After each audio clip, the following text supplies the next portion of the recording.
الحمدللہ رب العالمین والصلاۃ والسلام علی سید الرسل و خاتم النبیین۔ اللہ کا جتنا شکر ادا کیا جائے کم ہے۔ ابھی فکس 12:59 یعنی 1 بجے رات کو عالمی مجلس تحفظ ختم نبوت ہماری مشترکہ جماعت اور جسے تمام جماعتوں کی قائدانہ جماعت کہیں، اس کی میزبانی کے اندر مینار پاکستان پر گولڈن جوبلی جو قادیانیوں کو کافر قرار دیے ہوئے 50 سال مکمل ہوئے آج 7 ستمبر کو، وہ کانفرنس گولڈن جوبلی کے طور پر یوم الفتح کے طور پر منا رہے تھے۔ عصر سے لے کر اب ختم ہوئی ہے اور عظیم الشان عوام پوری ملک سے آئے ہوئے، اور میرے بھائی محترم راشد سمرو نے بتایا وہاں پر کہ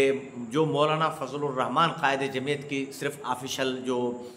فیس بک آئی ڈی ہے، اس سے جو دیکھ رہے ہیں 17 لاکھ سے زائد لوگ ہیں جو اس آفیشل پر ہماری اس کانفرنس کو دیکھ رہے ہیں، اور 50 جو یعنی کہ لائیو ہمارے جو آفیشل کہہ لیں یا چینلز کہہ لیں، 50 لائیو چینل مکمل کانفرنس کی کوریج کر رہے تھے۔ الحمدللہ پوری دنیا میں پیغام گیا ہے، پوری دنیا کے اندر اتحاد امت کا ایک عظیم پیغام گیا ہے۔ میں اس کانفرنس کی بے انتہا بے حد کامیابی پر سب سے پہلے اپنے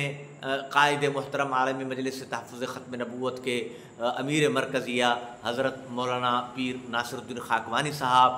نائب امیر مرکزیہ جو اسٹیج پر موجود رہے حضرت صاحبزادہ عزیز احمد صاحب دامت برکاتہم العالیہ، شاہین ختم نبوت مولانا اللہ وسایہ صاحب، اور اپنے قائد محترم قائد جمعیت، قائد ملت اسلامیہ، قائد امام انقلاب حضرت مولانا فضل الرحمان صاحب اور ان کی پوری ٹیم، مولانا عبدالغفور حیدری صاحب جلوہ افروز تھے، مولانا امجد خان تشریف فرما تھے، اور میرے بھائی پیارے محترم علامہ راشد محمود سمرو وہاں پر موجود تھے، اور ہمارے عالمی مجلس تحفظ ختم نبوت کے مفتی شہاب الدین پوپلزئی صاحب، قاضی احسان احمد صاحب، اور عالمی مجلس تحفظ ختم نبوت کی پوری قیادت، تمام مبلغین جنہوں نے جمعیت علماء اسلام کے ساتھ مل کر دن رات ایک کر کے اس کانفرنس کے لیے محنت کی ہے اور کامیاب کیا ہے۔ مینار پاکستان پر تل دھرنے کی جگہ نہیں تھی اور پوری پاکستان سے عوام آئی ہے۔ میں اس پر ان تمام قائدین کا تہہ دل سے مشکور ہوں اور ان کو خراج تحسین پیش کرتا ہوں، اور بے پناہ بے انتہا بے حد کامیابی پر بالخصوص قائد تحریک ختم نبوت جن کا خود شکریہ میں قائد ملت اسلامیہ کو سلام پیش کرتا ہوں اس بڑک پن پر کہ انہوں نے فرمایا کہ ہو سکتا ہے کہ ہم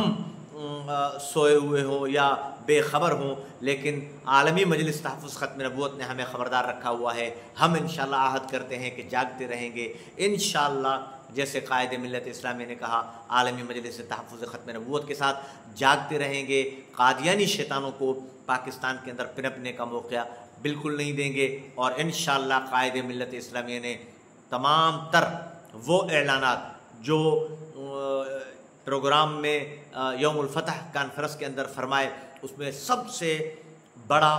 اور اہم اعلان یہ تھا، اگلا اعلان یہ تھا سود کا خاتمہ۔ اس کے لیے تحریک چلانی پڑی۔ قائد ملت اسلامیہ مولانا فضل الرحمان صاحب نے فرمایا تحریک چلائیں گے انشاءاللہ۔ اس تحریک میں تمام مسلمان قائد ملت اسلامیہ مولانا فضل الرحمان کے ساتھ ہوں گے۔ اس کا گناہ مولانا فضل الرحمان صاحب نے بتا دیا، سب مسلمانوں کو پتہ ہے اللہ اور اس کے رسول سے اعلان جنگ، کہاں سے نصرت آئے گی، کہاں سے مدد آئے گی۔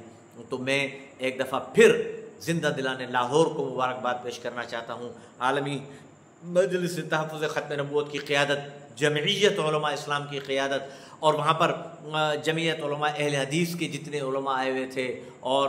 جمعیت علماء پاکستان کے علماء، سب کو میں خراج تحسین پیش کرنا چاہتا ہوں۔ تاجدار ختم نبوت زندہ باد، قادیانیت مرد آباد، قادیانیوں اور ان کے حامیوں پر لعنت بے شمار۔